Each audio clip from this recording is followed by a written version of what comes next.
ایک دن بادشاہ نے اپنے 3 وزراء کو دربار میں بلایا اور انہیں ایک عجیب حکم دیا۔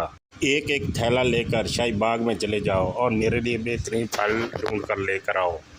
وزراء حیران تو ہوئے لیکن وہ الگ الگ شاہی باغ میں داخل ہو گئے۔ پہلا وزیر نہایت دیانتدار اور محنتی تھا اور اس نے سوچا کہ بادشاہ نے حکم دیا ہے اور بہترین چیز ان کے سامنے پیش کرنی چاہیے۔ اس نے خوبصورت، لذیذ، مزیدار پھلوں سے اپنا تھیلا بھرا۔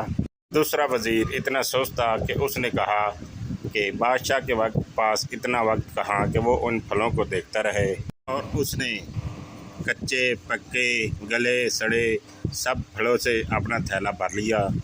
اور تیسرا وزیر نہایت ہی چالاک اور کام چور تھا اور اس نے سوچا کہ بادشاہ کے پاس اتنا وقت کہاں ہوگا، اور محنت اور وقت بچانے سے پہلے اس نے تھیلے میں گھاس پھوس اور تنکے بھر لیے کہ باہر سے وہ بھرا ہوا نظر آئے۔ اگلے دن بادشاہ نے تینوں وزیروں کو اپنے دربار میں بلا لیا۔ بادشاہ نے ان تینوں تھیلوں کو دیکھے بغیر اور کھولے بغیر کہا کہ ان وزیروں کو دور دراز کے علاقے میں ان تھیلوں سمیت 3 ماہ کے لیے قید کر دو، جہاں ان کے اپنے تھیلوں میں بھرے ہوئے پھلوں کے علاوہ اور کچھ نہ ہو۔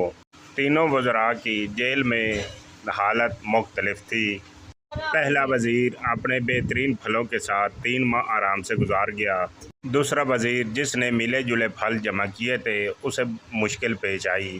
شروع میں اس نے تو تازہ پھل کھائے لیکن بعد میں گلے سڑے پھل کھاتا رہا اور اس کی وجہ سے وہ بیمار پڑ گیا اور اسے شدید تکلیف اٹھانی پڑی۔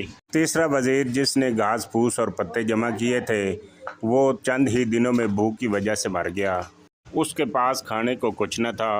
دوستو، آج ہم اس دنیا میں موجود ہیں اور اپنے اعمال کی وجہ سے اپنا تھیلا بھر رہے ہیں، اور حقیقی بادشاہ کا حکم کسی بھی وقت صادر ہو سکتا ہے اور ہمیں اپنی قبر یعنی جیل میں اکیلے ہی جانا ہوگا، اور ہمارے ساتھ وہی جائے گا جو ہم نے اس دنیا میں کمایا ہوگا اور وہی ہمارے ساتھ جائے گا۔